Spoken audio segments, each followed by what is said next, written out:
नमस्कार दोस्तों आज हम इस वीडियो में बात करने वाले हैं गेहूं की फसल में दो एसेंशियल न्यूट्रिशन के बारे में जिनकी डिफिशियंसी हो जाती है तो सीधा सीधा हमारे उत्पादन पर फर्क पड़ता है।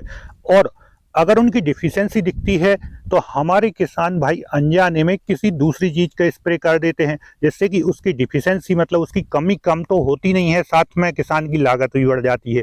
तो इसलिए हमें पहले तो पहचान में आना चाहिए कि हमारी फसल में किस चीज़ की कमी आ रही है। दोस्तों जिस न्यूट्रिशन की मैं बात कर रहा हूँ वो है मैग्नीज और मैग्नीशियम।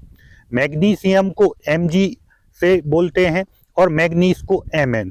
दोस्तों ये दोनों बेसिकली माइक्रो न्यूट्रिएंट हैं, बहुत ही कम मात्रा में हमारी फसल को जरूरत पड़ते हैं, लेकिन इनकी अगर कमी होती है तो हमारी फसल में उत्पादन काफी मात्रा में कम कर देते हैं।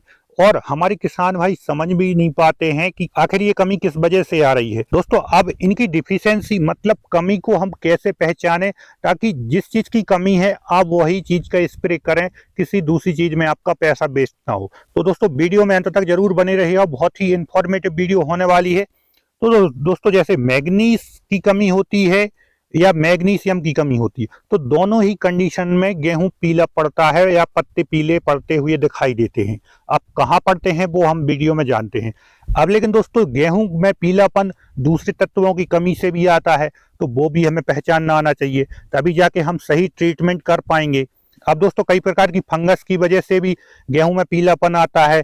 अगर आपने ज्यादा मात्रा में बीडीसाइड डाल दिया तब भी पीलापन आता है। कई बार नाइट्रोजन की कमी से भी पीलापन आता है। तो हमारे किसान भाई नाइट्रोजन की मतलब यूरिया की कमी तो बिल्कुल भी नहीं रखते, तो वो तो अपन छोड़ दो कि उसकी कमी है। अब और अगर आपने किसी प्रकार का बीडीसाइड का स्प्रे किया है तो उसकी वजह से बाद में अगर आपने एक पानी दे दिया है और जरूरी खाद दे दिए हैं तो उसकी वजह से भी पीलापन हट जाता है। अब जैसे बात आती है येलो रस्ट, जैसे फंगस की वजह से पीलापन आ रहा है, तो वो हमें पहचान में आना चाहिए। अब दोस्तों हम मैग्नीज और मैग्नीशियम की डिफिशियंसी मतलब कमी को आसानी से पहचान लेते हैं कि अगर आपके खेत में तो आप इसका स्प्रे आसानी से कर सकें।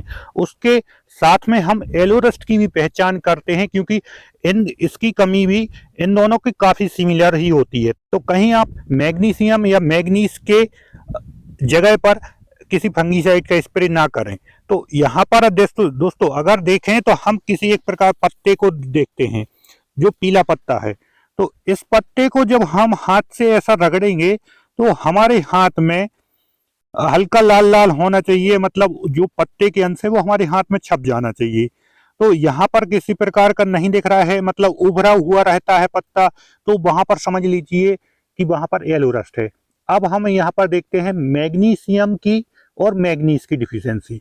तो मैग्नीशियम की डिफिशियंसी अधिकतर पुराने पत्तों में मिलती है, मतलब जो पहले नीचे के पत्ते हैं उन्हीं में देखने को मिलती है। तो यहाँ आप देख सकते हैं नीचे के अगर पत्ते पीले दिख रहे हैं तो ये मैग्नीशियम की कमी है। अब दोस्तों मैग्नीज की कमी जो होती है वो नए पत्तों में मतलब ऊपर वाले पत्तों में ही दिखाई देती है। वो इसलिए क्योंकि मैग्नीज अगर जमीन में है तो वहां से ऊपर तक नहीं आ पाता, मतलब कि एक जगह से दूसरी जगह वो पहुंच नहीं पाता है, मोबाइल नहीं रहता है। लेकिन मैग्नीशियम एक जगह से दूसरी जगह पहुंच जाता है आसानी से।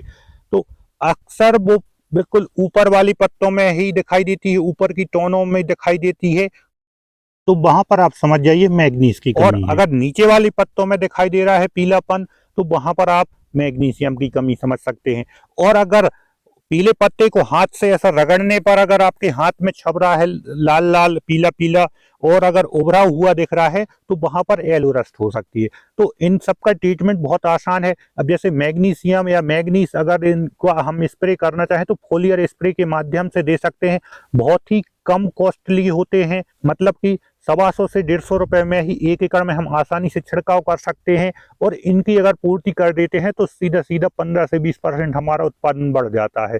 तो अब इनको हम चिलेटेड फॉर्म में ले सकते हैं, साथ में इसके साथ दूसरी चीजें भी मिक्स करके कर सकते हैं, जैसे चिलेटेड जिंक आप स्प्रे कर सकते हैं, बोरान कर सकते हैं, आप फेरस कर सकते हैं, या फिर आप सल्फर भी डाल सकते हैं।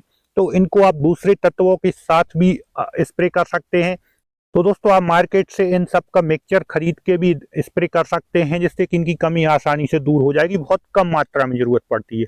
अब यहाँ पर मैंने एक और बात की थी कि अगर आपके खेत में येलो रस्ट दिखाई देती है तो उसके लिए हम क्या स्प्रे करें। तो उसके लिए दोस्तों आप सबसे अच्छा जो टेक्निकल होता है वो होता है टेबिकोनाजोल। टेबिकोनाजोल इसका स्प्रे करके आप आसानी से एलुरस्ट को कंट्रोल कर सकते हैं। तो दोस्तों उम्मीद करता हूं एक छोटी सी और बहुत ही महत्वपूर्ण जानकारी आपको पसंद आएगी। जानकारी पसंद आए तो वीडियो को लाइक जरूर करें। किसी भी प्रकार की क्वेश्चन हो तो आप कमेंट कर सकते हैं, और आपने अभी तक आपके अपने चैनल भर्रे ग्रुप हमको सब्सक्राइब नहीं किया तो सब्सक्राइब जरूर कर लें। बाकी वीडियो देखने के लिए बहुत बहुत धन्यवाद।